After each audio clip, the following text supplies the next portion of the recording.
একাদশী করি, নিত্য ব্রত, তাই না? ভগবানের আবার ব্রত কি? ভগবানের ব্রত আছে ভক্তকে রক্ষা করা।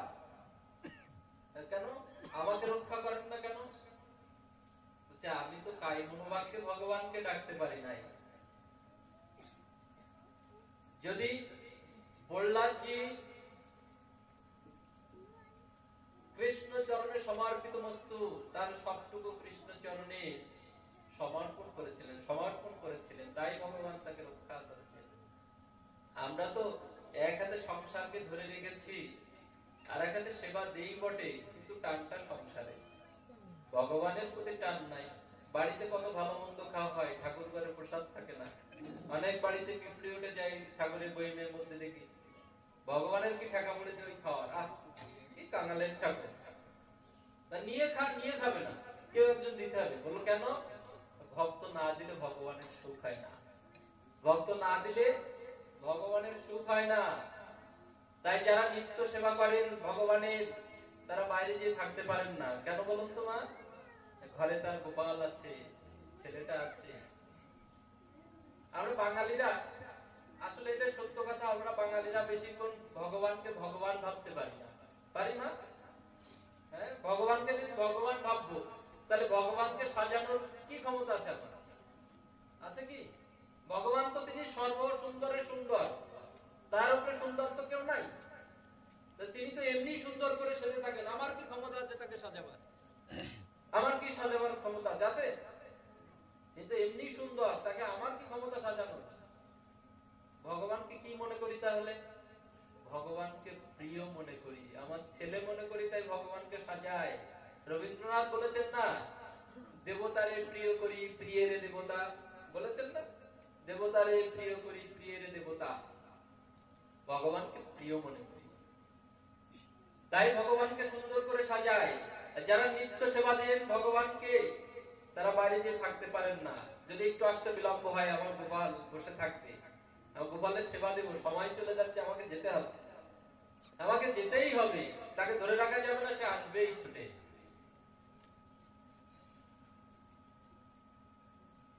অন্ধকার ঘরে বন্দি করে রাখা হলো প্রহ্লাদকে। 4 দিন প্রহ্লাদ কিছু খান না। আর একজন অন্দরমহলে, আর একজন 4 দিন কিছু খান না। কে এসে? মা। রবীন্দ্রনাথ বলেছেন, মা কথাটি ছোট্ট অতি, কিন্তু যেন ভাই, এর থেকে মধুর আর ভুবনে নাই। যে আমরা মাটির প্রতিমার পূজা করি, ঘরে ঘরে যে জ্যান্ত প্রতিমা আছে, হোঁচট লাগলে পড়ে গেলে এই মাটির প্রতিমা আসবেন না, গর্ভধারিণী জননী ছুটে আসবেন তার সন্তানকে আগলে রাখার জন্য। ছোটবেলায় মায়ের এক ধার দুধের ঋণ শোধ হবে না, কোনোদিন গান শুনে তো? যতই যাও না মন্দির মসজিদ, যতই করো গঙ্গা স্নান, মা বাবাকে না বাসলে ভালো হয় না খুশি ভগবান, গান শুধু শুনেই যায়। প্রত্যেকটি ঘরে ঘরে মায়ের চোখে জল। আমি 4 বছর কন্টিনিউ চুয়াডাঙ্গায় ওদের নামযজ্ঞে ভাগবত পাঠ করছি 4 বছর।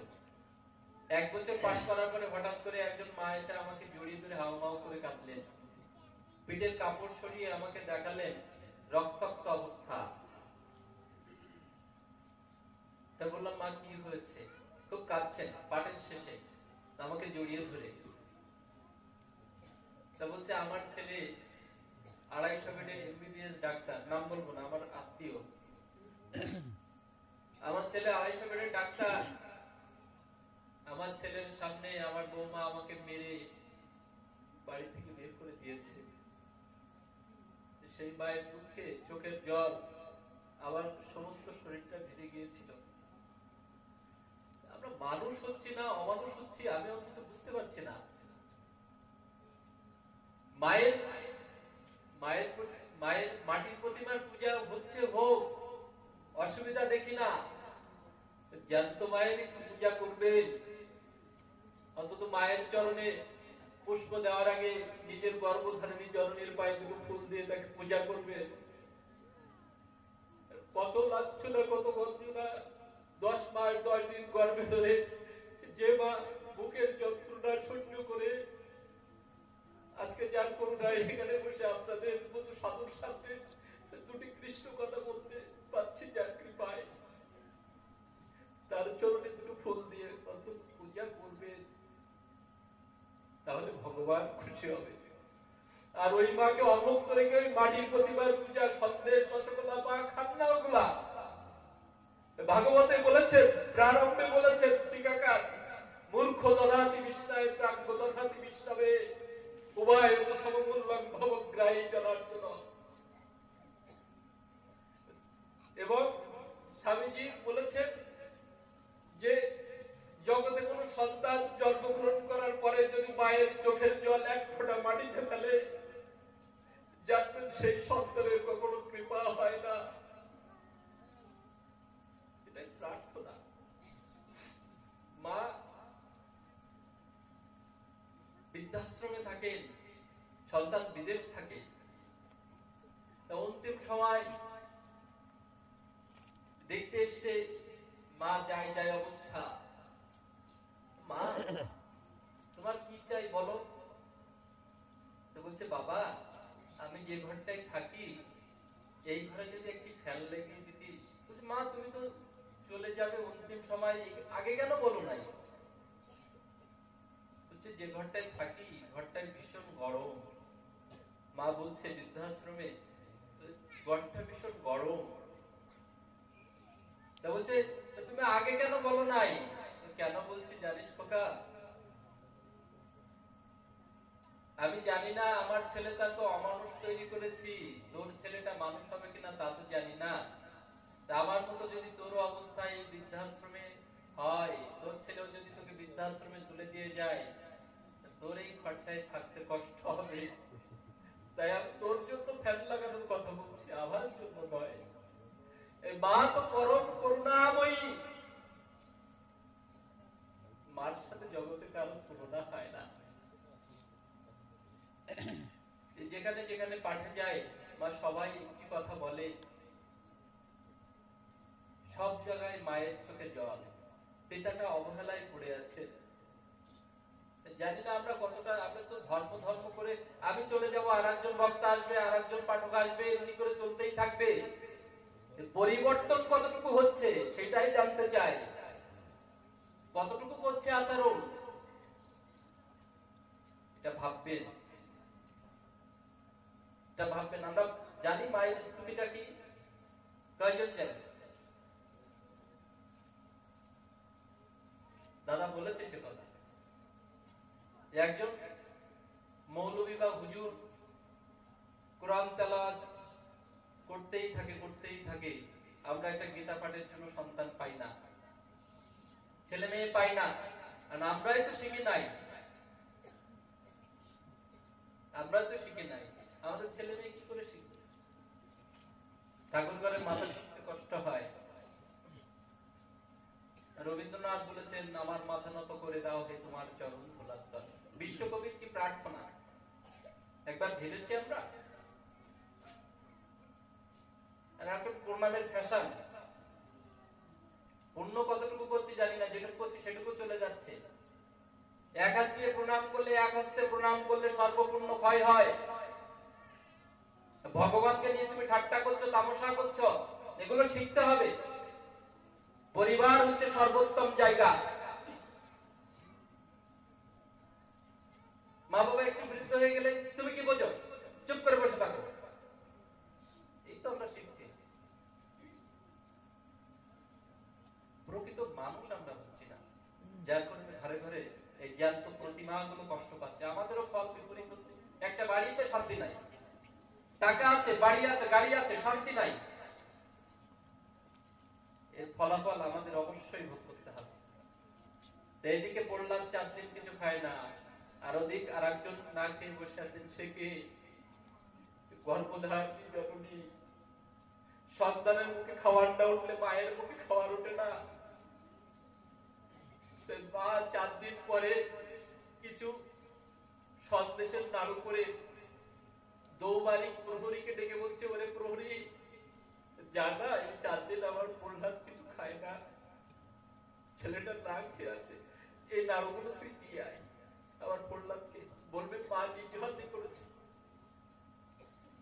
দৌবারিক নাড়ুগুলো নিয়ে চলে যায়। এমন সময় মহারাজ দেখতে পেয়েছেন হিরণ্যকশিপু, এই কে যায়? আজকে আমি দৌবারি। কোথায় যাচ্ছ? আজকে মা কিছু ক্ষীরের নাড়ু তৈরি করে পাঠিয়েছে প্রহ্লাদকে দেওয়ার জন্য। তুমি জানো না আমার অনুমতি ছাড়া তুমি ওখানে ঢুকতে পারবে না। দেখি এদিকে নিয়ে এসো, কি নিয়ে যাচ্ছ এদিকে নিয়ে এসো। মহারাজ ক্ষীরের নাড়ুগুলো নিয়ে ওর ভিতরে কালকূটের বিষ মিশিয়ে দিয়েছে। আর মনে মনে ভাবছেন, দেখি তো প্রহ্লাদ, এবার তোর ভগবান কি করে রক্ষা করে, এবার তোর ভগবান কি করে তোকে রক্ষা করে। দৌবারিক বুঝতে পারলেন নাড়ুগুলো নিয়ে যায় অন্ধকার ঘর। প্রহ্লাদ বলছে, কি এসছো? আজকে আমি দৌবারিক, মা কিছু নাড়ু পাঠিয়েছে। বলছে, ও আচ্ছা আচ্ছা, তুমি টেবিলের পরে রাখো, আমি একটু পরে তোমাকে, তুমি একটু দূরে যাও, আমি তো আমার প্রভুকে না ডেকে আমি কিছু খাই না, তুমি ওখানে রেখে যাও, একটু দূরে যেয়ে দাঁড়াও, আমি পরে তোমাকে থালাটা দিয়ে দিব। দৌবারিক ওখানে ক্ষীরের নাড়ুগুলো রেখে একটু দূরে এসে দাঁড়িয়েছেন, দরজা বন্ধ হয়ে গেল। প্রহ্লাদ চোখ বুঝে ভগবানের কাছে প্রার্থনা করছে, হে ভগবান, হে গোবিন্দ, হে মধুসূদন, তুমি আসবে না প্রভু? তুমি আসবে না? তুমি না খেলে যে আমি খাই না প্রভু, তোমার অধরামৃত ছাড়া তো আমি কিছু গ্রহণ করি না প্রভু, তুমি আসবে না? দেখো না মা কত সুন্দর করে তৈরি করে, মার হাতে রান্না, তুমি খাবে না প্রভু? এমনি করে প্রার্থনা করছে। দৌবারিক দরজার একটা ছোট্ট ছিদ্র দিয়ে দেখছেন, দেখি তো প্রহ্লাদকে এবার তার ভগবান কি করে রক্ষা করে। হঠাৎ করে ওই অন্ধকার কারাগারের মধ্যে একটি নীল আলোর খেলা খেলে যায়। কি ব্যাপার, কোথা থেকে এই আলো এলো? প্রহ্লাদ তো চোখ বুজে করে তার প্রভুকে ডাকছেন। আর দৌবারিক দেখতে পেলেন যে ওই ঘরের মধ্যে এক কোনায় পায়ে সোনার নুপুর, হাতে বংশী, পরনে পীতবাস, গলায় বৈজয়ন্ত, মাথায় ময়ূর পুচ্ছ, ওই নাড়ুগুলোর দিকে এগিয়ে যাচ্ছে। তুমি কি, তুমি কি প্রহ্লাদের ভগবান? তুমি এই অন্ধকার কারাগারের মধ্যেও তুমি এলে? যেও না, যেও না, নাড়ুগুলো থেকে যেও না, ওখানে বিষ মিশানো আছে, ওগুলো খেলে না না না না। প্রহ্লাদ তো এক মনে একাগ্র চিত্তে ভগবানকে ডাকছে, আর ভগবান ওই বিষের নাড়ুগুলোর দিকে এগিয়ে যাচ্ছে। এগিয়ে যে বিষের নাড়ুগুলো সব খেয়ে নিলেন ভগবান। দৌবারিক বলছে, সবগুলো খেও না, তুমি সবগুলোই খেয়ে নিলে, আর কি করতে পারো তুমি? ভক্তের জন্য তুমি বিষও খেতে পারো? দৌবারিক কাঁদছে, তুমি বুঝি প্রহ্লাদের ভগবান? ভগবান অন্তর্হিত হয়ে চলে গেলে। কিছুক্ষণ পরে গায়ের গন্ধ পেয়েছে প্রহ্লাদ, চোখ বুঝে দেখে আবার ভগবান কোথর থেকে কিছু নাড়ু তৈরি করে ওখানে রেখে গিয়েছিলেন ওই বাটার উপরে। সবগুলো বিষের নাড়ু খেয়ে নেওয়ার পরে নিজেই আবার তৈরি করে রাখলেন। তুমি এসেছিলে প্রভু, তুমি খেয়েছো, তোমার অনামৃত আমি গ্রহণ করি। এমনি করে পরে প্রহ্লাদ সমস্ত নাড়ুগুলো খেয়ে নিলেন। কিছুক্ষণ পরে ভগবান দর্শন হয়েছে তো প্রহরী ওই বাটাটা নিয়ে ছুটতে ছুটতে যায় আনন্দে। যে মহারাজকে বললেন, মহারাজ আমি আর আপনার চাকরি করবো না, চোখে জল। কি ব্যাপার, আবার প্রহ্লাদ বেঁচে নাই বল? সমস্ত বিষে তার গা নীল হয়ে গেছে বল প্রহরী? না না না মহারাজ, প্রহ্লাদের কিছু হয় নাই, এই কিছু হয় নাই, যা চলে যা। না মহারাজ, আমি আর আপনার চাকরি করব না। প্রহ্লাদের অন্ধকার কারাগারের মধ্যে যে নীল রতনের সন্ধান আমি পেয়েছি, আজ থেকে আপনার চাকরির ইস্তফা দিয়ে সেই নীল রতনের সন্ধানে আমি চলে যাব। আমি আর আপনার চাকরি করব না।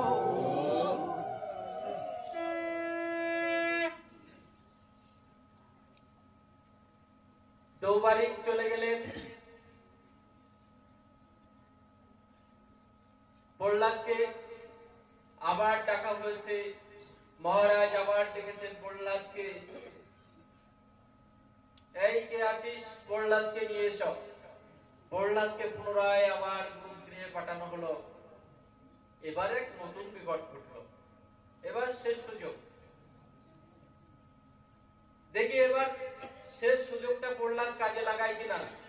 প্রহ্লাদকে পাঠানো হলো, কিন্তু এবার দৈত্যকুলে এক বিপদ দেখা গেল। কি বিপদ? প্রহ্লাদ অসুর বালকদের ডেকে ডেকে বলে, এদিকে আয়, কি হরি নাম কর। কেন? দেখছিস না, ভগবান হরি নাম করলে হরি তাকে রক্ষা করে, ভগবানের নাম করলে ভগবান তাকে রক্ষা করে। তুই কি করে শিখলি প্রহ্লাদ এই ছোট বয়সে?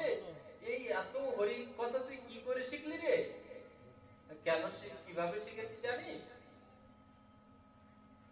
আমি যখন মার গর্ভে ছিলাম, মা যখন হরি কথা শুনতো, ওই আমিও শুনতাম। তাই তো আমার গুরুদেব দেবর্ষী নারদ, এই স্বর্ণ আমার তো আমার গুরুই নন।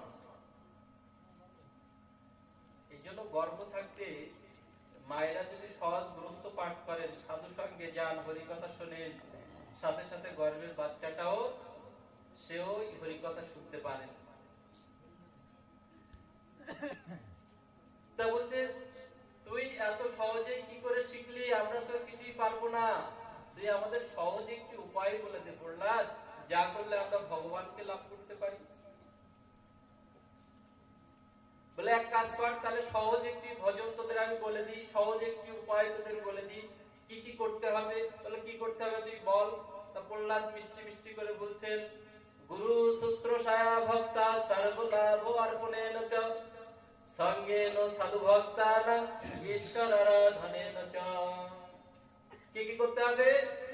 গুরু শুশ্রূষায়া ভক্তা সর্বলাভ অর্পণেন চ সঙ্গেন সাধু ভক্তানাং ঈশ্বর আরাধনেন চ।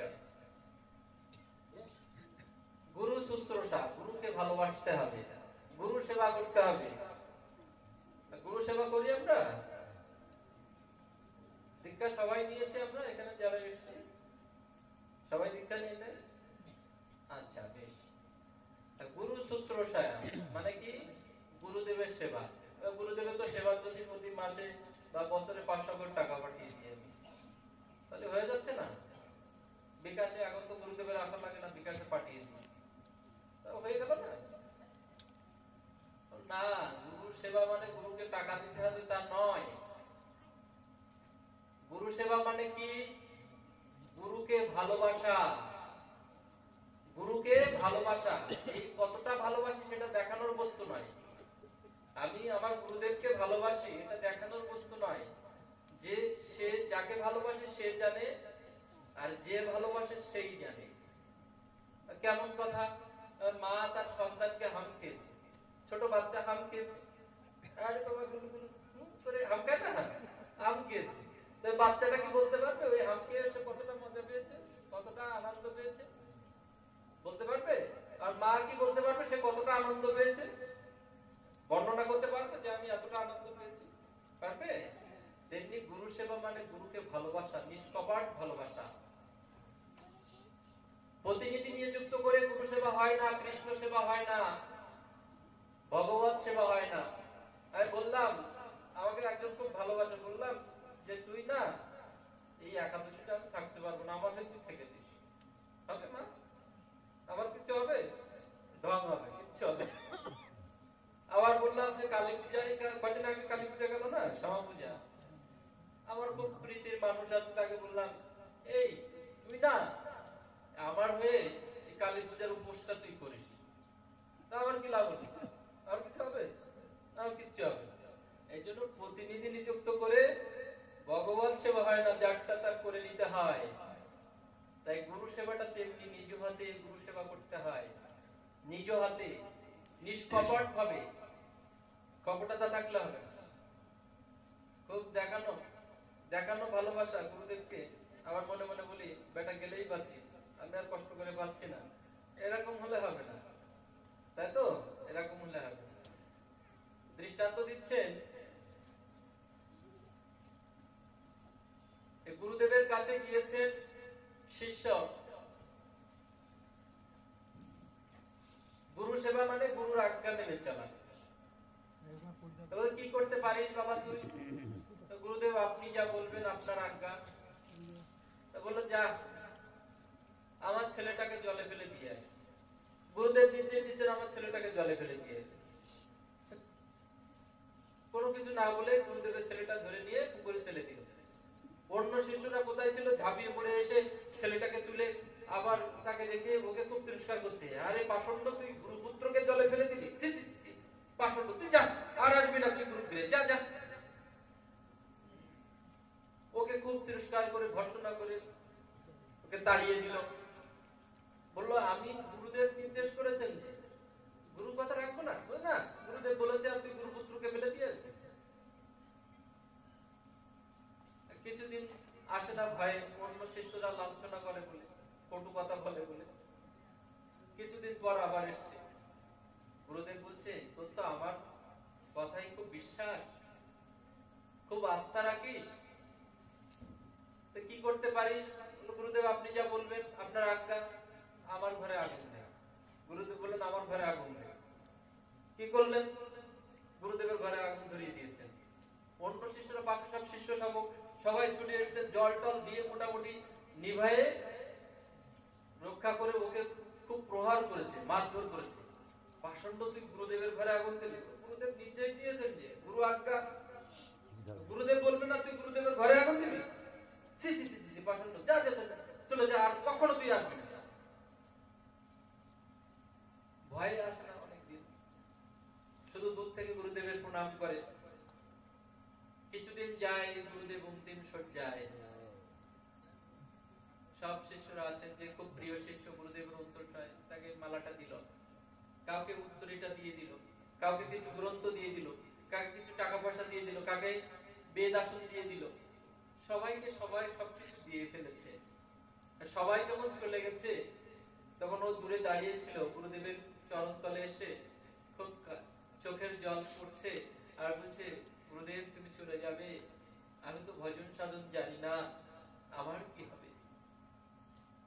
গুরুদেব আস্তে আস্তে তাকিয়ে বলছে তুই অনেক পরে এলি, সবাইকে তো সবকিছু দিয়ে ফেলেছি, তোর দেওয়ার মতো তো আর কিছু নাই। গুরুদেব আমি কিছু চাই না, আমি শুধু আপনার সেবা করতে চাই, আপনি চলে গেলে আমার কি উপায় হবে?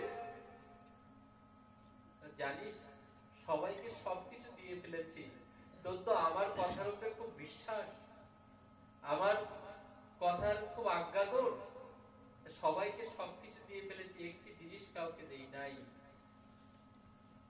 সেটা আমি তোকে দিচ্ছি। গুরুদেব কি?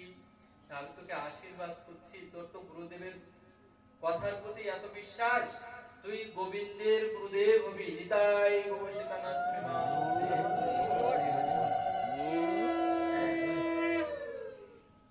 সেই ছেলেটি হচ্ছেন শান্তিপুরী মুনি। তিনি ভগবানের গুরুদেব হলেন গুরুর আশীর্বাদে, গুরুদেবের আশীর্বাদে তিনি ভগবানের গুরুদেব হলেন। আর ভগবান সেই গুরুদেবের জন্য কাঠ মাথায় করে বলেছেন,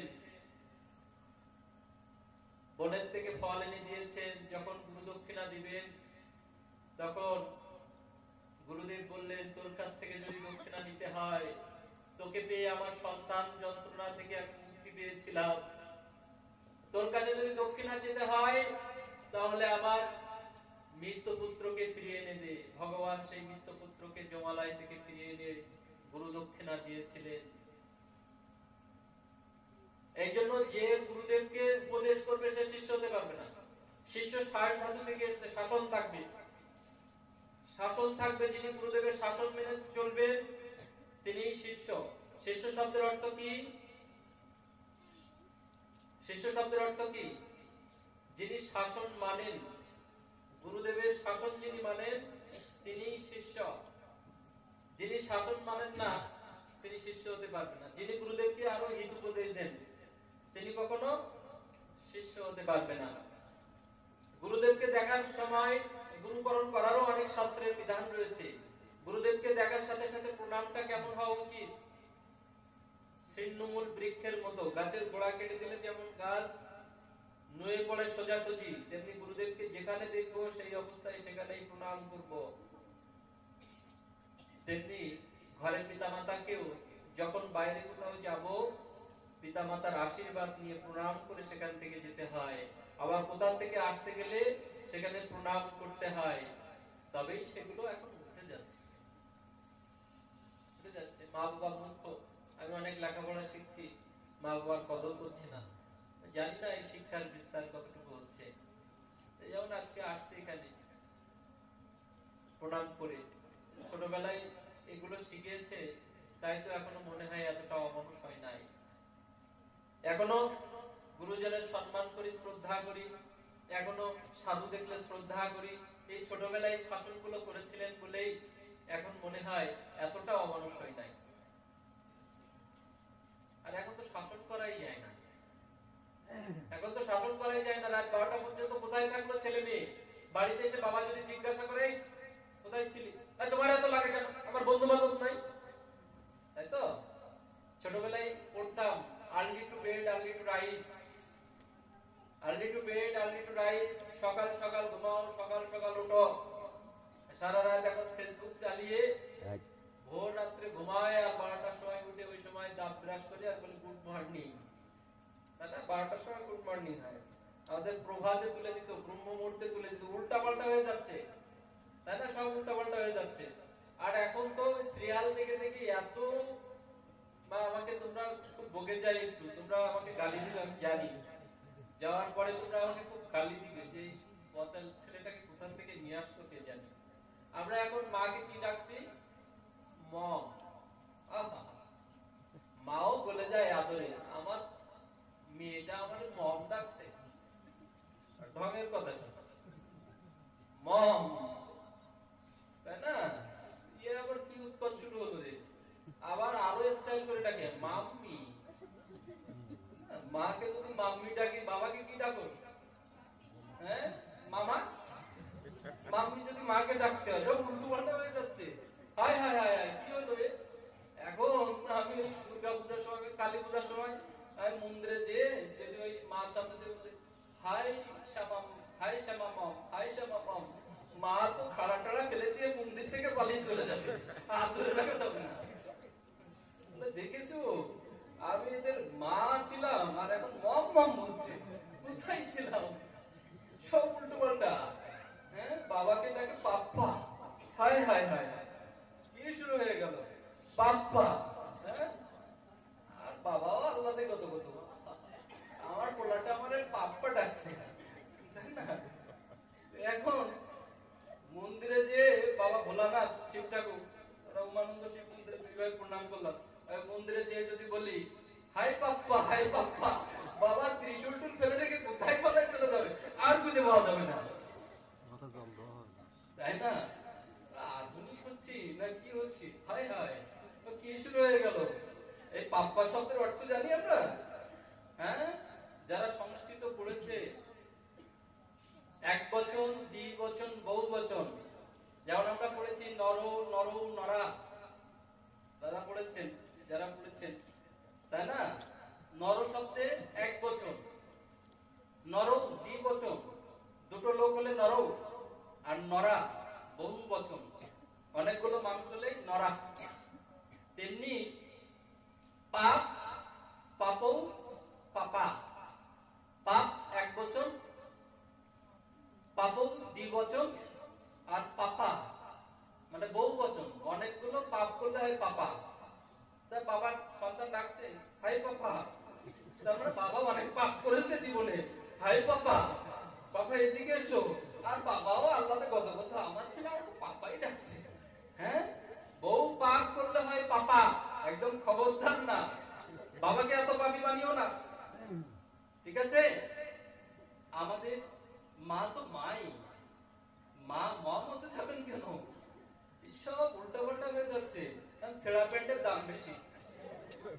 ধর্মসভায় পাঠ করতে গেছি, ধর্মসভা মন্দিরে খুলনাতে, ধর্মসভায় পাঠ করছি, বা একটা ছেলে কত জায়গায় ছেঁড়া প্যান্ট, আমি বললাম বললো লোকটা গরিব, বললো না ওর এখানে খুলনায় 5টা ফ্ল্যাট আছে। বললো সে কি কথা, ছেঁড়া প্যান্ট এখন এসি রুমে থাকে, উল্টা পাল্টা হয়ে যাবে। মনীষীদের বাণী আছে যে থাকবে এই কলিতে শেষ জামানায় যা বলি না কেন, এখানে জুতো এসি রুমে থাকবে, খাদ্য ফুটপাতে বিক্রি হবে, সেই যুগ শুরু হয়েছে। আর এমন আগে তো আমরা এই নাগরিক 4 আঙুল নিচেই প্যান্ট পরতাম, কোমরে প্যান্ট পরতাম, এখন 4 আঙুল নিচে প্যান্ট পরছে। আর পিছন থেকে অনেক ছেলেরা যে প্রণাম করে, পিছনে লজ্জায় তাকানো যায় না। আমি অপেক্ষা আছে আরো 2 আঙুল কবে কমবে। হায় হায়, এ কি আধুনিক হচ্ছে না অসভ্য হচ্ছে আমি বুঝতে পারছি না। তো পড়ার কি দরকার, সেটা করে থাক না। হ্যাঁ, আমরা আধুনিক হচ্ছি না অসভ্য হচ্ছি আমি অন্তত বুঝতে পারছি না। ছেঁড়া প্যান্টে আমার গুরুদেব, তার এক শিষ্য আছে কলকাতায়, অনেক বড় দোকান, এসি রুম, সব ছেঁড়া প্যান্ট টানানো। গুরুদেব বলছে, হ্যাঁ রে বাবা, তোর কি গরিবের দোকান? কেন? ছেঁড়া প্যান্ট সব এই মার্কেটে ভরে রেখেছিস। বলছে ওটাই স্টাইল। এটা আমরা সভ্য হচ্ছি কি অসভ্য হচ্ছি জানি না।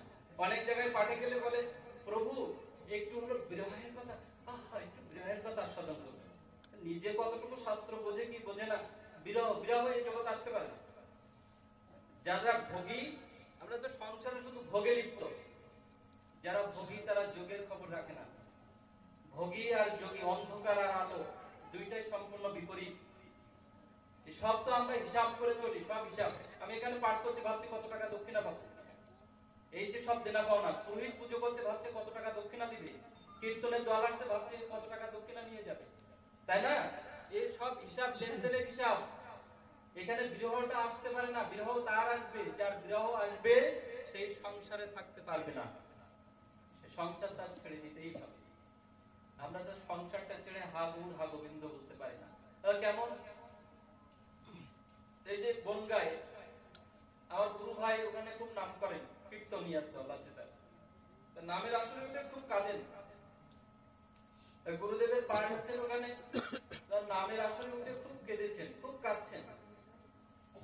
গুরুদেব জিজ্ঞাসা করছেন, হ্যাঁ রে বাবা, তুই যে নাম মঞ্চে উঠে এত কান্নাকাটি করিস কেন রে? বলছে, গুরুদেব কাঁদলে পরে যদি টাকা বেশি পাই তাহলে টাকার জন্য কাঁদি, আর যদি টাকা কম দেয় তাহলে টাকার দুঃখে কাঁদি। বলছে, ও টাকার জন্য কাঁদিস, ভগবানের জন্য কাঁদিস না? সব তো পূর্ণ, সব হিসাব, সব হিসাব করে চলি। এই কীর্তনে আসলে আমরা যাই তো, কীর্তন আসলে এক কীর্তনিয়া আর এক কীর্তনিয়াকে জড়িয়ে ধরেছে, হরে তার দিয়ে রেখেছে, কৃষ্ণ কখন আসবে তার ঠিক নাই। কীর্তনিয়ারা খুব ভাব, চোখে জল, কাঁদছে, দুজন খুব কলাকলি করছে। যে কীর্তনিয়া যে গান করছে আর একজন যে কলাকলি করছে তাকে চেপে ধরেছে, বলছে চোখে জল, কিন্তু বলছে আস্তে চাপ দে, পকেটে বিড়ি আছে, ভেঙে যাবে। এই তো আমাদের বিরহ, চোখে জল, এই তো বিরহ, তাই না? এই জগতে বিরহটা আসতে পারে না। তাই এখানে বললেন, গুরু শুশ্রূষায়া ভক্ত সর্বলাভ অর্পণেন চ সঙ্গেন সাধু ভক্তানাং ঈশ্বর আরাধনেন চ। এই অসুর বালকেরা, শোন, তোদের সংক্ষিপ্ত একটা পথ বলে দি। তোরা গুরু সেবা করবি, সাধু সঙ্গ করবি। গুরু সেবা নিষ্কপট সেবা হবে। আজ থেকে প্রত্যেকেই প্রতিজ্ঞা করি, ঘরে যে আমাদের গুরু, আমাদের কয়টা গুরু? আমরা বলি পঞ্চগুরু, তাই বলি তো? পঞ্চগুরু, পঞ্চগুরুর প্রথম গুরু কারা? এই কথা বলি একদম না। পঞ্চগুরু প্রথম গুরু কারা? প্রথমে হচ্ছে মা, বাবা, তারপরে কুলগুরু, শিক্ষাগুরু, দীক্ষাগুরু। অতএব গুরু সেবা যেন নিষ্কপট হয়। যে গুরু তুমি সেবা করো না কেন, সেই গুরু সেবাটা যেন নিষ্কপট হয়, অন্তরে শ্রদ্ধা। গীতায় বলেছেন, শ্রদ্ধাবান লভতে জ্ঞানম তৎপর সংযতেন্দ্রিয় জ্ঞানম লব্ধা পরম শান্তি মচিরেণ অধিগচ্ছতি। আমি আমার একটা বাস্তব কথা বলি, আমি ঝুড়ি নিয়ে দুধ দেওয়ানোর পক্ষপাতী নই, কিন্তু ঝুড়ি নিয়ে দুধ দেওয়ানোর দুধ ঝুড়ি দিয়ে দেওয়ানো যায় না, তাহলে দুধটাই মাটিতে পড়ে যাবে, থাকবে না। এই জন্য শিক্ষাটা অপত্রে দান করলে তা কখনো ফলপ্রসূ হয় না। এখানে এসছি আপনাদের আশীর্বাদ ভালোবাসা পেতে, সাধু সঙ্গ করতে। যে কথাগুলো বলছি, কথাগুলোর জন্য এখান থেকে শুনে বাড়ি যেতে যেতে ভুলে না যায়। যারা পিতামাতাকে কষ্ট দিচ্ছি, দিনের পর দিন আজকে যেন এখান থেকে বসে প্রতিজ্ঞা করে যাই যে কাল থেকে যেন আমার পিতাটা আমার দিয়ে কষ্ট না পায়, আমার মা যেন আমার দিয়ে কষ্ট লাঞ্ছিত না হয়। শুধু হরিকথা শুনে চলে যাব আর একটু প্রসাদ খেয়ে চলে যাব, এটাই শেষ? না না, অবশ্যই সেটা জীবনে আচরণ করব, প্রতিপালন করব। তাই গুরু শুশ্রূষা, ভক্তা আর কি ভক্ত সঙ্গ, সাধু সঙ্গ। বলে সাধু, সাধু কি? আর ভাগবতের নাম অপরাধের 10টা অপরাধ আছে। প্রথম বলেছেন সাধুর নিন্দা। খবরদার কখনো সাধু নিন্দা করবেন না। সাধুকে তুমি ছাড়া আর সবাই সাধু, তুমি ছাড়া আর সবাই। ত্রিনাদবি শুনেছেন? আর যে আমাদের যে আমরা যে নরোত্তম ঠাকুরের ভজন করি, মো সমপতিত নয় ত্রিভুবনে দেখো চাই নরোত্তম পাবন নাম ধরো, তাই তো? নরোত্তম পাবন নাম ধরো বলেছেন না? আমার মতো পতিত নাই। এই ভজন যত বাড়বে, অহংকার করবে, মাথা ছাওয়া হবে, মাথাটা নিচু হবে। অহংকারের মাথাটা অনেক উঁচু থাকে।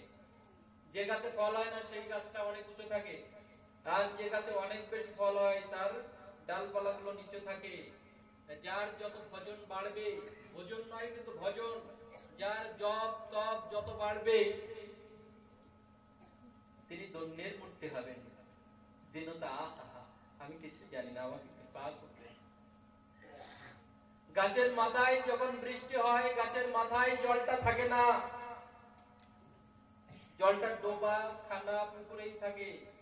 তেমনি এই ভজন জগতে যার যত ধন্যতা বাড়ে, মাথাটা যত নিচু হয়, তার কৃপাটাও তত বর্ষিত হয়।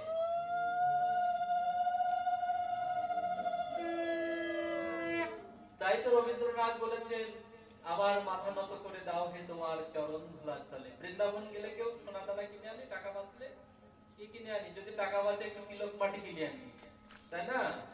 মহাত্মারা বারবার বলেছেন মাথাটা নিচু করো, নিচু করো, নিচু করো। যদি কৃপা পেতে চাও, মন্দিরে যে মাথাটা নিচু করে প্রণাম করো, এরকম করে দরকার নাই। যাকে দেখবো গুরুজন হলে তাকে মাথাটা নিচু করে প্রণাম করব। এটা জন্য আমরা করি। এই ছেলে মেয়েদের শিক্ষা দিবেন। এই আজকে এখানে আমাদের যে মূল যে জায়গাটা, টিনেজ বয়সে যাদের শিক্ষাটা বেশি দরকার, তারা কিন্তু এখানে আসে না। তারা কিন্তু এখানে আসে না। আমাদের যে বাল্যকালে শিক্ষা দেওয়া উচিত। মাটি কাঁচা থাকতেই দাগ পড়ে, একবার পোড়ানো হয়ে গেলে সেখানে আর লেখা যায় না, সেখানে আর নতুন কিছু করা যায় না। তাই ছোট থাকতেই বাচ্চাদের শিক্ষা দিতে হয়। বাচ্চা বলে ওর এখন ধর্ম করার বয়স হয়নি, বাচ্চা বলে নোংরামি করবে, বাচ্চা বলে যা ইচ্ছে তাই করবে। কে বলেছে? কোথায় বলেছে যে বাচ্চা বলে ধর্ম আসরে আসতে পারবে না, হরিকথা শুনতে আসতে পারবে না? এই গ্রামে বাচ্চারা নাই, ছেলে মেয়ে নাই, কয়জন মার সাথে করে নিয়ে আসছে? খেয়াল করবেন। ছোট থাকতেই প্রহ্লাদ মহারাজ শিক্ষা দিচ্ছেন অসুর বালকদের, এই গুরু সেবা করবি, গুরু সেবা সাধু সঙ্গ, গুরু সেবা সাধু সঙ্গ, সজ্জনের সঙ্গ, সবসময় সৎসঙ্গে থাকতে হয়, সৎ আলাপে থাকতে হয়, সৎ কথায় থাকতে হয়, সৎ মানুষের সাথে মিশতে হয়। সৎসঙ্গে স্বর্গবাস, আর কি মা বলতো? অসৎসঙ্গে সর্বনাশ। 1 ঘন্টা সৎসঙ্গ করে আর 10 ঘন্টা অসৎসঙ্গে ডুবে থাকলাম, এই সঙ্গ করার কোনো অর্থ নাই। অতএব প্রত্যেকের প্রতিজ্ঞা করা উচিত, জন্মগ্রহণ যখন করেছি মৃত্যু অবধারিত, এর সাথে কেউ কিছু নিয়ে যেতে পারবে না। এই সাধু সঙ্গ, সাধু সেবা। গৃহস্থের ধর্ম কি বাবা? গৃহস্থের ধর্ম কি? খুব শর্ট হয় না, অন্তত যদি মাঝখানে একটানা আলোচনা করা যায় তাহলে কিছুটা হয়তো এগোনো যায়। এই মানে গৃহস্থ কি করবে? গৃহস্থ অর্থ রোজগার করবে, সাধু সেবা করবে, পিতা মাতার সেবা করবে, সমাজের সেবা করবে। এটাই হলো গৃহস্থর ধর্ম, এটাই হলো গৃহস্থ ধর্ম। এই সাধু সঙ্গ, সাধু সেবা জীবনে অনেক বড় লাভ আছে। যে আমার দাদা এখানে এই সাধু সেবার জন্য সে আজকে ব্যবস্থা করেছে, প্রসাদের ব্যবস্থা। আমি অত্যন্ত আনন্দিত হয়েছি। আমরা জানেন তার পিতৃদেব, মাতৃদেব এবং 4 ভাই এবং 2 বোন, তাদের জন্য তিনি আজকে এই ভক্তদের প্রসাদের আনুকূল্য করেছেন। আমরা ভগবানের কাছে প্রার্থনা করব তাদের আত্মার যেন সদ্গতি হয়, তারা যেন দিব্যধামে, এই যে পরম পবিত্র মাসে আমরা প্রদীপ প্রজ্বলিত করছি, আমরা প্রার্থনা করি অন্ধকারময় জগৎ থেকে তাদের মুক্তি হয়ে তারা যেন দিব্য লোকে তারা ভগবানের সহিত বাস করেন। তাই তো আজকে ভক্ত সেবা দিয়েছেন তার উত্তরসূরি, তার অনুজ ভ্রাতা, এটা পরম পাওয়া। তাই যে কথা বলছিলাম, একটি মেয়ে তার ছোটবেলা থেকে, সবাই আমার কি সময় হয়ে গেছে, ওভার হয়ে গেছে, আমি কি পাঠ বিশ্রাম দেব? আচ্ছা, আমাকে বলবেন, আপনাদের তো ধৈর্যচ্যুতি করছে, আমি পাঠের আমি কিছুই জানি না, আপনাদের শুধু ধৈর্যচ্যুতি করছি। জয় নিতাই, খুব তাড়াতাড়ি এগোয়। এক মেয়ে ছোট থাকতেই অভ্যাস তার শুধু ভক্ত সেবা দেওয়া, প্রতিদিন তার বাড়িতেই একজন একটা সাধু সে ধরে নিয়ে এসে সেবা দিবে। ছোট থাকতে অভ্যাস, গরিবের মেয়ে। এমনি করে দিন যায়, হঠাৎ করে একটা বড় লোকের বাড়ি থেকে তার সম্বন্ধ এসছে, বড় বাড়ি থেকে সম্বন্ধ এসছে, বড় লোকের বাড়ি। তার নিশ্চয়ই আমরাও চাই যে বড় লোকের ঘরে নিজের মেয়েকে বিয়ে দিতে, আর এখন চাকরি হলেই তো কথা নাই, সেদিকে নাই যাই। বড় লোকের বাড়িতে বিয়ে হয়েছে, প্রতিদিন অভ্যাস তো সাধু সেবা দেওয়া, নিজে সাধু সেবা দেবে, তারপরে আহার করবে। তা প্রথমে মাসখানি গিয়েছে, ওনার স্বামী কিছু বলে না। এই কথা বলতে কি রে, পাঠ এখানে বন্ধ করে দেবো, একদম একদম কথা বলা যাবে না। অনেক কষ্ট করে এসেছি, আমার কানের জন্য বাইরে কোনো শব্দ না আসে। দেখুন, মাসখানি যাই, স্বামী কিছু বলে না। একদিন মাসখানি পরে স্ত্রীকে বলছে, দেখো তুমি নতুন ছেলে বলে আমি কিছু বলি না, তোমার জন্য রোজ রোজ সাধু সেবার জন্য পয়সা খরচ আমি করতে পারবো না। প্রথম প্রথম যা করেছো করেছো, প্রথম নতুন বউ বলে কিছু বলিনি, কিন্তু তোমার জন্য রোজ রোজ সাধু সেবার জন্য টাকা খরচ আমি করতে পারবো না, পয়সা খরচ করতে পারবো না। তুমি আমার স্ত্রী ঠিক আছে, পয়সা অনেক কষ্ট করে আমাকে উপার্জন করতে হয়েছে, আমি ওই সব সাধু সেবা সেবার জন্য আমি টাকা খরচ করতে পারবো না। তুমি আমার স্ত্রী, তোমার জন্য মাসে একদিন আমি তোমার সাধু সেবার জন্য আমি তোমার খরচের পয়সা দিব, মাসে একদিন। মেয়েটা চিন্তা করছে, যখন গরিব ছিলাম তখনও সাধু সেবা থেকে আমি বঞ্চিত হই নাই, বড় বাড়ি বিয়ে হয়েছে, কিন্তু এখন যদি আমার সাধু সেবা বঞ্চিত হয়ে যায়, তাহলে আমি আমার প্রাণ রাখবো না। স্বামী বলছে, তোমার আজকে চাই, যদি তুমি আজকে সাধু সেবা দিতে চাও, তোমার মাসে একদিন, যদি আজকে বলো তাহলে আজকে দিয়ে দিব। তো বলছে, হ্যাঁ তুমি আজকে দাও, আজকে আমার সাধু সেবার ব্যবস্থা করে দাও। স্বামী যখন চলে গেছে, দরজার কাছে বসে চিন্তা করছে যে আজকে সাধু সেবা দেওয়ার পরে আমার প্রাণ বিসর্জন দেব। যে জীবনে সাধু সেবা দিতে পারবো না, সে জীবন রেখে লাভ নাই। মন খারাপ, এমন সময় একটা ফকির, সাধু ফকির যাই বলি, ভিখারি যাই বলি, ওই পথ দিয়ে যাচ্ছেন। বলছে, মা তুই কাঁদছিস কেন? দেখো না সাধু বাবা, এই ঘটনা। তা বাবা, আজকে এই সেবাটা আমি আপনাকে দিতে চাই, আপনি আমাকে বঞ্চিত করবেন না। আপনাকে সেবা দেওয়ার পরে আমি আমার প্রাণ বিসর্জন দেব, আমি আমার প্রাণ রাখবো না। যে জীবনে সাধু সেবা দিতে পারবো না, সেই জীবন আমি রাখতে চাই না। বলছে, মা তুই একটু পরে দিস, আমি তো স্বামীর কাছ থেকে একটু আসি, তারপরে তুই সিদ্ধান্তটা নিস। সাধু বাবা স্বামী যেখানে বসেছিল অফিস রুমে, সেখানে গিয়েছে। বলছে, বাবু এসছিলাম একটু দরকারে। কি দরকার? টাকা পয়সা না তো? না না না, আমি ফকির মানুষ, টাকা পয়সা নিয়ে কি করবো? না না না। তাহলে আপনি বলুন, শুনতে রাজি আছে, যতক্ষণ পারেন বলুন, আপনার কথা শুনতে। টাকা পয়সা ব্যাপার নেই? না, টাকা পয়সা লাগবে না। টেবিলের পরে একটা সুচ রেখে বলছে, এই সুচটা আপনি একটু নিয়ে যাবেন, যখন এখান থেকে চলে যাবেন ওপারে যখন যাবেন তখন এই সুচটা একটু নিয়ে যাবেন। না কেন? আমার দাদা কিছুদিন হলো মারা গেল। দাদা ওই দর্জি ছিলেন, সেলাই করে তার জীবিকা নির্বাহ করতেন, সেলাই করে তিনি খেতেন। কিন্তু মারা গেলেন, মারা যাওয়ার পরে ওপারে চলে গিয়েছেন, এত কিছু নিয়ে যান নাই সাথে করে, অন্তত আপনি সুচটা উপরে পৌঁছে দিলে ওখানে আবার দর্জির কাজ টাজ করে আবার খেতে পারবে। আপনি যখন যাবেন তখন এটা বাবু আপনি একটু নিয়ে যাবেন সাথে করে। ভদ্রলোক বলেই উঠলেন, আপনি জানেন না যখন এই জগতের থেকে মানুষ চলে যায় তখন কিছু নিয়ে যায় না? সুচ নিয়ে যাব কি করে? হে মা, রাম রাম, আপনি কি বলছেন? আমি এত জমি জায়গা, এত সম্পদ, এত টাকা পয়সা, এত ব্যাংক ব্যালেন্স, এত বাড়ি গাড়ি, আরো বাড়াচ্ছেন, বিজনেস আরো বাড়াচ্ছি। এইসব যখন যাবে তখন তো সাথে করে নিয়ে যাবেন। আপনি নিয়ে যাবেন না? আপনি তো সাথে করে নিয়ে যাবেন। এই এত কিছু যখন সাথে করে নিয়ে যাবেন, আমার সামান্য সুচটা আমার দাদার বড় উপকার হতো। আর যদি এটা ওই এতগুলো সম্পদের সাথে যখন ওই সামান্য সুচটা নিয়ে যেতে পারবেন না, তা আপনি কৃপা করে এখানে রেখে গেলেন, আপনি নিয়ে যাবেন।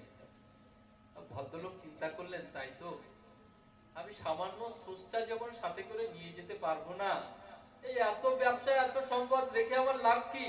স্ত্রীকে ডেকে বললেন, এই শোনো, যখন আমার সাথে কিছু যাবে না, আজ থেকে তোমার জন্য আমার সাধুর ভান্ডার, আমার সমস্ত ভান্ডার উজাড় করে দিলাম, প্রাণ ভরে সাধু সেবা দাও। নিতাই গৌর সীতানাথ প্রেমানন্দে।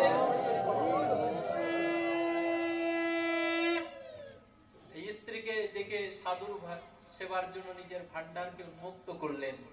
আমরা প্রত্যেকের জায়গা থেকে যদি চিন্তা করি, আমরা কিছু নিয়ে যাব না। বাসাংশী জিন্নানি যথা বিহায়, যেটা গীতায় বলেছেন তো, কিছুই নিয়ে যাব না সাথে করে, সব রেখে যেতে হবে। তাই সাধু সেবা দিলে কি হয় মা? ভগবত কৃপা লাভ হয়। সাধু কৃপা, সাধু সেবা, সাধু সঙ্গ, এগুলোতে জীবনের পরম করুণা লাভ হয়, ঈশ্বরের করুণা লাভ হয়। তাই বলেছেন সাধু সঙ্গ, সাধু সঙ্গ। আর হচ্ছে কি ঈশ্বরের সেবা। ঈশ্বরের সেবাটা আমরা নিজেদের ভোগাকাঙ্ক্ষা দিন দিন বাড়ছে, কমছে না, কিন্তু ঈশ্বরের প্রীতির জন্য, ঈশ্বরের সেবা থেকে আমরা সকলেই বঞ্চিত। ঈশ্বর সেবার জন্য 5 টাকা দিতে গেলেই আমাদের তখন পকেটে টাকা থাকে না। কত কথা শুনিয়ে দিই। মা, আমার অভিজ্ঞতা আছে, একবার জন্মাষ্টমীর জন্য আমি ভিক্ষা করতে বেরিয়েছি, আমার গ্রামের সব থেকে যে বড় লোকটা, তার বাড়িতে গিয়েছি, এমন একটা বাজে কথা বলে দিল, শুনলাম। এরকম হয় আমাদের মধ্যে, দেখি টাকা, অর্থের মোহ, অর্থ মানুষকে অন্ধ করে দেয়, অর্থ মানুষের পারমার্থিক কল্যাণ থেকে বঞ্চিত করে দেয়, অর্থ ভগবত সেবা থেকে বঞ্চিত করে দেয়, অর্থের অহংকার সাধু সেবা থেকে বঞ্চিত করে দেয়, অর্থের অহংকার সাধু সঙ্গ থেকে বঞ্চিত করে দেয়। তাই যত ভোগাকাঙ্ক্ষা কমবে, যত ভোগ বাসনা কমবে, তত ঈশ্বরের কৃপাটা লাভ হবে। এমনি করে অসুর বালকদের ডেকে ডেকে প্রহ্লাদ এমনি করে অসুর বালকদের শিক্ষা দিচ্ছেন, আর ওদিকে ষণ্ড চিন্তা করছেন, হাই হাই, এবার তো আমাদের চাকরি যায়। এই কথা যদি মহারাজের কানে যায় যে অসুর বালকেরা আর 2 দিন পরে গলায় কণ্ঠি ধারণ করবে, তিলক করা শুরু করবে, আর সবাই জপমালা নিয়ে হরে কৃষ্ণ করা শুরু করে দেবে। সেই প্রহ্লাদকে ধরে নিয়ে গেলেন কোথায়? ভয়ঙ্কর অসুররাজ হিরণ্যকশিপুর কাছে। হিরণ্যকশিপু সবকিছু শুনে প্রহ্লাদকে বললেন, এই প্রহ্লাদ, তোর ভগবান কোথায় থাকে রে? তোর ভগবান কোথায় থাকে? তা বললেন, কাশু দেবী সর্বত্র। কাশু দেবী সর্বত্র স্তম্ভেন দৃশ্যতে। তোর ভগবান যদি সব জায়গায় থাকেন, তাই স্তম্ভের মধ্যে কেন দেখছি না? বাবা, তুমি দেখতে পাবে কি করে? তুমি সাধন গোচর না করলে তো তাকে দেখা যায় না। আমি দেখতে পাচ্ছি, দেখো না, আমার প্রভু বাঁশি বাজাচ্ছে। কাশুজীবী সর্বত্র স্তম্ভেন দৃশ্যতে। হ্যাঁ বাবা, আমি দেখতে পাচ্ছি, গড ইজ এভরিহোয়ার, আমার ভগবান সর্বত্র থাকে। যখন এই কথা শুনেছেন দত্ত মহারাজ, তখন নিজেই মুষ্টাঘাত করলেন, ওই স্তম্ভের উপরে।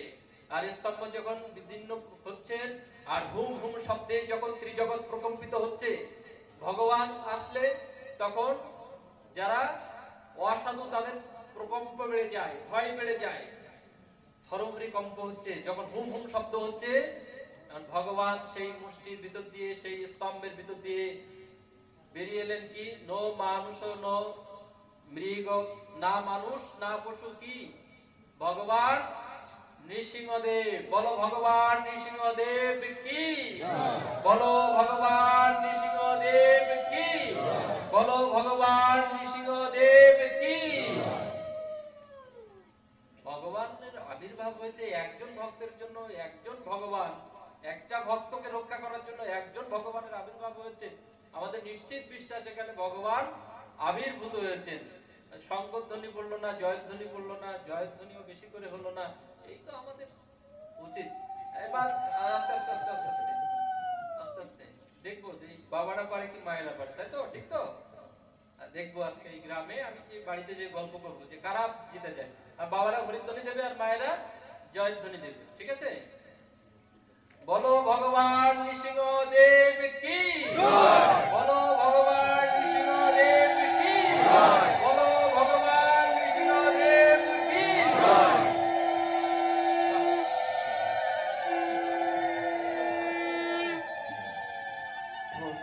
প্রণাম প্রণাম প্রণাম।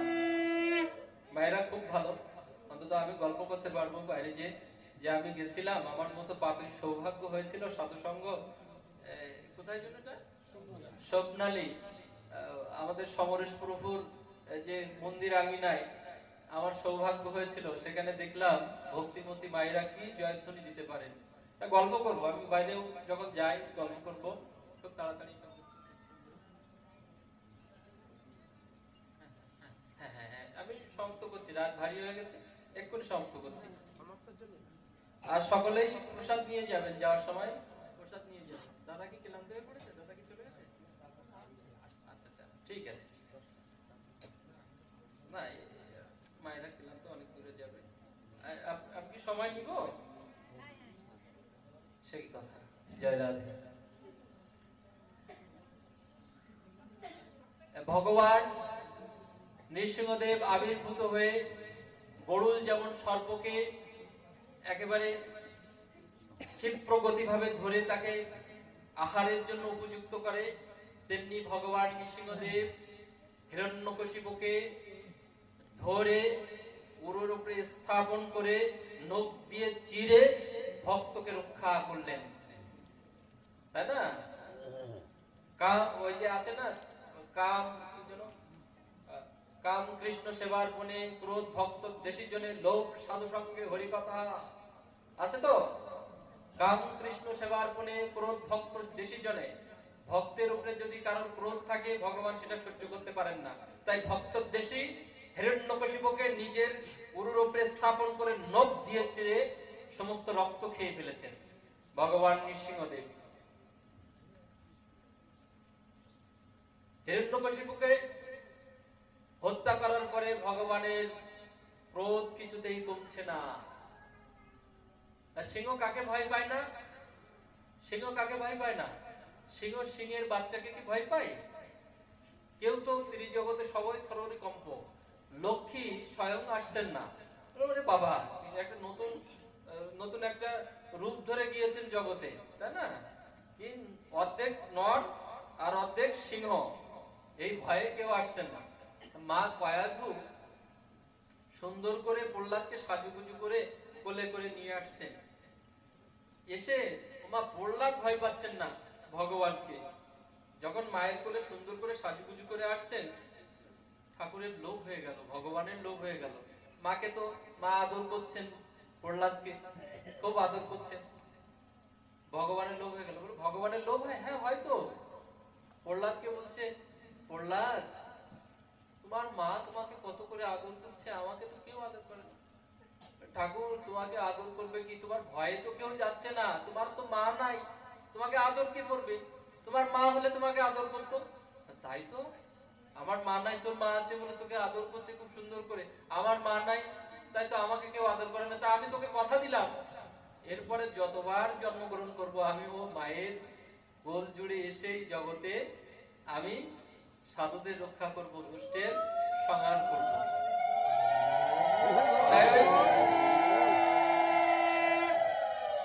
তাই ওই ঐশ্বর্য অবতার ওই পর্যন্তই। ঐশ্বর্য অবতার ভগবানের অনেকগুলো লীলা থাকে, তো ঐশ্বর্য অবতারে ওই আছে নৃসিংহ পর্যন্তই শেষ। তারপরে যতবার এসছেন রামচন্দ্রের, যখন রাম অবতারে এসছেন কৌশল্যার কোলেই ভগবান এসছেন, যখন দাপরে এসছেন মা যশোদার কোলেই ভগবান এসছেন, তারপরে কলিতেই গৌরাঙ্গ মহাপ্রভু আমার সতী মায়ের কোলেই এসছেন। বা অনেক জায়গায় অনেক সাধু সঙ্গে সৌভাগ্য হয়, প্রত্যেকে প্রশ্ন করেন এই যে রামকৃষ্ণ এই করেছেন, ঠাকুর বামাক্ষেপা এই করেছেন, রামকৃষ্ণ এই করেছেন, বলরাম এই করেছেন, রামচন্দ্র এই করেছেন, তারপরে আমাদের বিবেকানন্দ এই করেছেন। তারপরে এখন কি আর কি বিবেকানন্দ আসতে পারে না? এখন কি রবীন্দ্রনাথ আসতে পারেন না? এখন কি বিদ্যাসাগর আসতে পারে না? তারা যে আসবে সেই গর্ব তো তারা খুঁজে পাচ্ছেন না। আমরা তো সেই গর্ব, তারা আসবেন যেখানে সেই ক্ষেত্র তো তারা খুঁজে পাচ্ছেন না। তাই মায়েদের কাছে বেশি করে আবদার করে যায়, মায়েদের তৈরি হতে বলছি।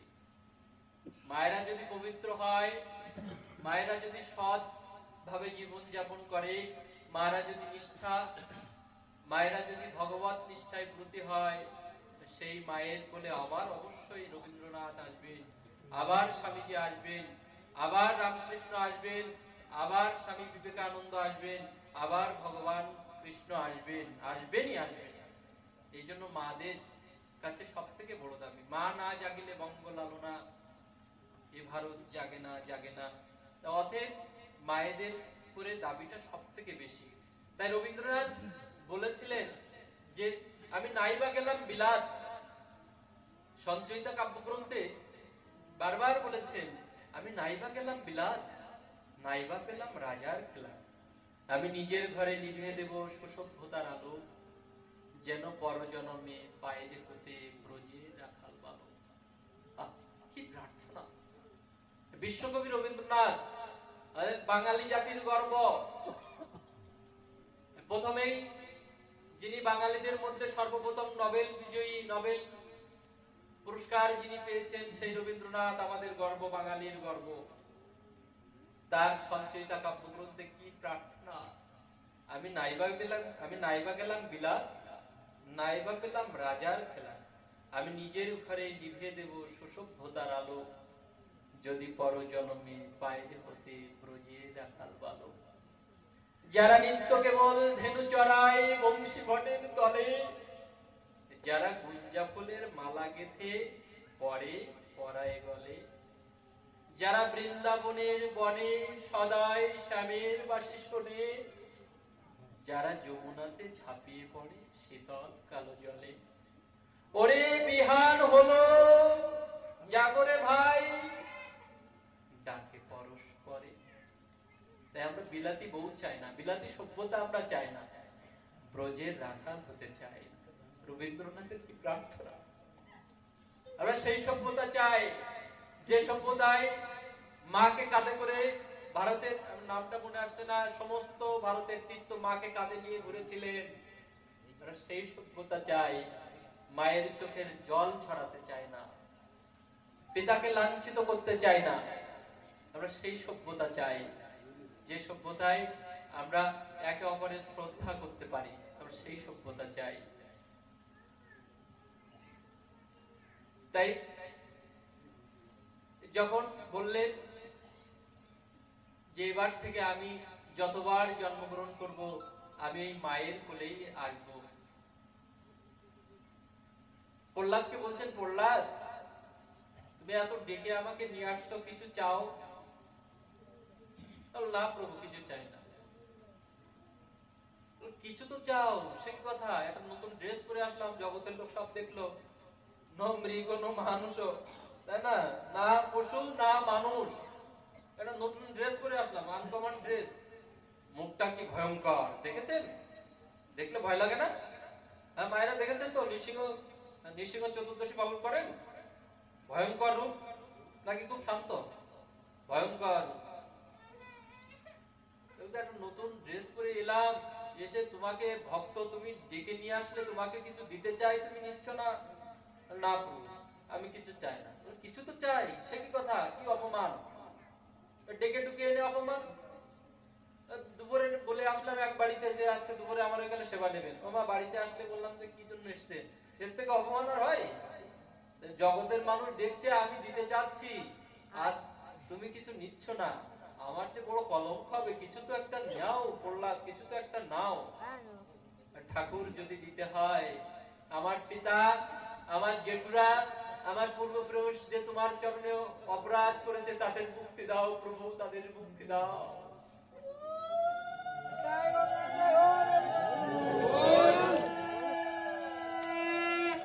প্রহ্লাদ নিজের জন্য কিছু চান নাই। ভগবান বললেন, প্রহ্লাদ তুমি রাজত্ব চাও? রাজত্ব কেন চাইবো ঠাকুর? রাজত্ব বাবার ছেলে, রাজার ছেলে তো আমি, তো বাবার পুত্র যেহেতু রাজ্য ভক্ত, অবশ্যই পাবো। যদি সহজে না দেয় কোর্টে যেয়ে মামলা করবো। পাবো না কোন কোথায়? নিশ্চয়ই পাবো। তার জন্য তোমাকে ডাকবো কেন? ঠাকুর, কেউ যদি কাজ কুড়াইতে এসে কাঞ্চনের সন্ধান পায়, কেউ যদি কাজ কুড়াইতে এসে হীরের সন্ধান পায়, তাহলে তার কাছের প্রতি কি আর মোহ থাকে গো ঠাকুর? সম্পত্তির জন্য তোমাকে ডাকবো কেন? যদি দিতে হয় ঠাকুর, আমার পূর্বপুরুষদের তুমি মুক্তি করে দিও। ঠাকুর বললেন, প্রহ্লাদ তুমি যে জিনিসটা চাইলে সেটা তোমাকে দিতে পারবো না। কেন? তোমার মতো সাধু যে কুলে জন্ম হয়েছে, তোমার মতো পুত পবিত্র সাধুর যে কুলে জন্ম হয়েছে, তুমি জন্মাবো মাত্রই সেই কুলের 14 পুরুষ সব উদ্ধার হয়ে গিয়েছে। নিতাই গৌর সীতানাথ প্রেমানন্দে।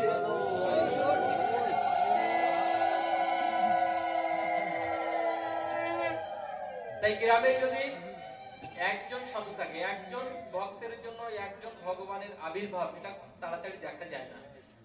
তাই যে গ্রামে একজন সাধু থাকে, সেই সাধুর পরশে সেই গ্রামের প্রত্যেকেই উদ্ধার হয়ে যায়, প্রত্যেকের মঙ্গল হয়। তা আপনারা সেই পরম পবিত্র মাসে এই প্রতিদিন হয়তো প্রতিদিন পাঠক আসে না, প্রতিদিন পাঠক আসে। আচ্ছা, সেই পরম পবিত্র সেই দামোদর মাস, আমিও প্রার্থনা করি সেই অন্ধকার আমরা প্রদীপ জ্বালাই। এই যে প্রদীপ জ্বালানো, একটু খুব অল্প সময় আর বিরক্ত করব। এই প্রদীপ প্রজ্বলিত, তাই তো? আমাদের শাস্ত্রে বলেছেন, অসতমা সদ্গময় তমোসমা জ্যোতির্গময় মৃত্যুর্মা অমৃতঙ্গময় আবির্ময়ধি। অর্থাৎ পরমেশ্বরের কাছে প্রার্থনা, অসৎ হইতে যেন সৎ পথে থাকতে পারি, অজ্ঞান অন্ধকার হতে যেন আলোর পথে যেতে পারি, অজ্ঞান অন্ধকার হতে যেন আলোর পথে যেতে পারি, এবং মৃত্যু থেকে যেন অমৃত লোকে যেতে পারি। আমরা অমৃতের সন্তান, তাই না? শ্রীনন্ত বিশ্ব অমৃতস্য পুত্র। আমরা কিসের সন্তান? অমৃতের সন্তান। আমাদের প্রদীপ প্রজ্বলিত করে অন্ধকারকে দূর করে দিতে হয়, প্রদীপ নিভে নয়। কিন্তু এখন আমরা দুদিন প্যান্ট শার্ট পরলে নিজেকে খুব সাহেব মনে করছি, তাই না? এখন হ্যাপি বার্থডে পালন করি। কি পালন করি? Happy birthday. কারো ছিল কি এই মাসে? কারো ছিল? এখানে যারা আছে হ্যাপি বার্থডে, তাই না? কি মোমবাতিটা নিভিয়ে আর কি, তোমার মিথ্যা বলছি না তো? মোমবাতি, কেক একটা মিষ্টি দ্রব্য খেলেই খাওয়াই যেতে পারে। কিন্তু আমরা ছোটবেলায় যখন আমাদের জন্মতিথি পালন করেছি, আমাদের ডে নয়, আমাদের সমস্ত ভগবানের জন্মতিথি। এই মাইকটা খুব ডিস্টার্ব করছে। জয় রাধে। আমাদের ভগবান শ্রীকৃষ্ণের জন্মাষ্টমী, রামচন্দ্রের রাম নবমী, সীতা নবমী, অদ্বৈত সপ্তমী, নৃসিংহ চতুর্দশী, তাই তো? রাধা অষ্টমী, তারপরে আমাদের দুর্গা অষ্টমী, তাই তো? সব আমাদের তিথি। তিথি আমরা এই যে অমাবস্যা, পূর্ণিমা, একাদশী তিথি, আমরা সব তিথি পালন করি, আমাদের ডে নয়। Data western culture. কেন বলুন তো? এখন আমাদের লেগে গেছে 200 বছর দাসত্ব করেছি তো, সেই দাসত্বের রক্ত এখন আমাদের গায়ে আছে। 200 বছর দাসত্ব করেছি ব্রিটিশের, একটু প্যান্ট শার্ট পরলেই মনে করি যে নিজেকে খুব সাহেব সাহেব মনে করি, তাই না? কিন্তু সেই সাহেবেরা নবদ্বীপে মায়াপুরে দেখবেন সেই সাহেবেরা কি সুন্দর ধুতি কাপড় পরে তিলক পরে, অনেক মায়েরা যারা গিয়েছেন নবদ্বীপ মায়াপুরে কি সুন্দর করে শাড়ি পরছে, হাতে শাঁখা, কপালে সিঁদুর, মাথায় ঘোমটা, আর গীতা ট্রান্সলেট করছে, আর যাকে দেখছে তাকে বলছে হরে কৃষ্ণ, তাই না? আর আমরা কি করছি, কেক একটা মিষ্টি দ্রব্য, আমরা ছোটবেলায় যখন আমাদের জন্মতিথি পালন হতো তার প্রথমে ঠাকুর ঘরে আগে ভোগ লাগতো কি মিষ্টান্ন, আগে কি দিত, ভগবানের প্রসাদ হতো, হওয়ার পরে ধান দুর্ব দিয়ে আশীর্বাদ করতো। ধান ধান হচ্ছে সম্পদের প্রতীক, দুর্বা হচ্ছে চিরজীবীর প্রতীক, এর ইত্যাদি ইত্যাদি ব্যাখ্যা আছে, এত সহজেই খুব কম সময় এগুলো হয় না।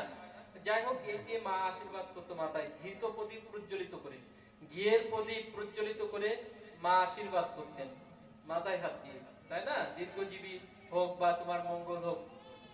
আর এখন প্রদীপ প্রজ্বলিত করে রেখে এখন আমরা সেগুলো নিভিয়ে ফেলছি। নিভিয়ে কি করছি, এই কেক একটা মিষ্টি দ্রব্য সামনে রেখে কি করছি, মানে প্রদীপ জ্বালাই দেওয়ার পরে ফু দিয়ে নিভিয়ে দেবো, ফু দে নিভিয়ে দে, ফু দিয়ে নিভিয়ে দিয়ে, আর পাশে আমরা দর্শন থাকি happy birthday, happy birthday, happy birthday. দেখো, তোমার জীবন অন্ধকার হোক, তোমার জীবন অন্ধকার হোক, তোমার জীবন অন্ধকার হোক, তাই তো? তাই হচ্ছে তো। কিন্তু শাস্ত্রে বলেছে যে অসাধমা সদ্গমায় তমসমা জ্যোতির্গময় মৃত্যুর্মা মৃতঙ্গময় আবির আবির্ময়েতি। প্রদীপ প্রজ্বলিত করে অন্ধকারময় জীবন থেকে আলোর পথে যেন যেতে পারি, আর আমরা অন্ধকারে পাঠিয়ে দিচ্ছি, তাই না? হ্যাপি বার্থডে ফু, হ্যাপি বার্থডে ফু, তোমার জীবন অন্ধকার হোক, সব ওই অন্ধকারই হয়ে যাচ্ছে, মানুষ আর হচ্ছে না, সব অন্ধকার ভরে যাচ্ছে ভিতরে, ঠিক আছে? যাই হোক, এগুলোর জন্য আমরা না করি, আমরা যেন নিশ্চয়ই আমরা সেই আমাদের শাস্ত্রে কি বলছে, আমাদের ধর্মে, আমাদের নিজস্ব সংস্কৃতি নাই, তারা যে ওই, আর একটা কথা বলি, ছেলে মেয়েদের এমন কোন পোশাক কিনে দেবেন না তার জন্য পিছনে 8-10টা ছেলে মেয়ে লেগে যায়, খবরদার না, খবরদার না, সব তাকানোই যায় না, ঢাকা ঢাকা গেলে ভার্সিটি ক্যাম্পাসে গেলে তাকানোই যায় না, কি মানুষ হচ্ছে না অমানুষ হচ্ছে আমি অন্তত বুঝতে পারছি না। দাদা ভুল বলছি কিনা জানি না, তাকানোই যায় না, কি শুরু হয়ে গেছে আর কি। হ্যাঁ, তারা তাদের সেই পরিত্যক্ত পোশাক ছেড়ে তারা এখন হরিনাম, দাদা তো আগের দিনই বলছিলেন যে আমি দেখছিলাম লাইভে যে বৃন্দাবন পরিক্রমা করেছেন কয়েকবার। এক রাশিয়ান ভক্ত সে বলছে, এক বৃদ্ধা, সে দাদাকে বলছে তুমি আর 2বার করো বাবা পরিক্রমা বৃন্দাবনে, তোমাদের জীবন সার্থক, তোমরা এই ভগবানের জন্মভূমিতে তোমাদের জন্ম হয়েছে। তাহলে শুনছিলাম লাইভে। তা আমাদের সেই ছেলে মেয়েরা যদি সেই পরিত্যক্ত পোশাক নিয়ে আমরা টানাটানি করি, তাই না, কেমন একটা লজ্জা দেখায়। এই জন্য রবীন্দ্রনাথ বলেছেন আমরা বিলতি বউ চাই না, আমরা সেই সভ্যতা চাই যে সভ্যতার জন্য বদন ভরে নিতাই বলতে পারি, আমরা সেই সভ্যতা চাই সেই সভ্যতা বদন ভরে কৃষ্ণ বলতে পারি, আমরা সেই সভ্যতা চাই সেই সভ্যতা আমরা বদন ভরে যেন গৌর গৌর বলতে পারি।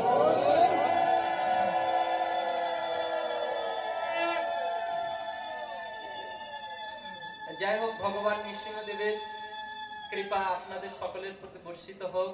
এই পবিত্র পরম এই মাসে আজকের ভক্ত সেবার যিনি আনুকূল্য করেছেন আমাদের অভিভাবক, এই আশাশুনি উপজেলার আমরা যাকে অভিভাবক মানি, আমাদের প্রাণের মানুষ, আমাদের মাথার মুকুট, আমাদের যার ছায়াতলে, যার বৃক্ষ বটবৃক্ষের মতো যার ছায়াতলে আমরা অন্তত শান্তির নিঃশ্বাস পেতে পারি, সেই এই গ্রামের এই ইউনিয়নের সুযোগ্য পুত্র বাবু শম্ভুজিৎ মন্ডল মহাশয়ের, তার পিতৃদেব এবং মাতৃদেব তথা 4 ভ্রাতৃবর্গ সহ 2 বোন,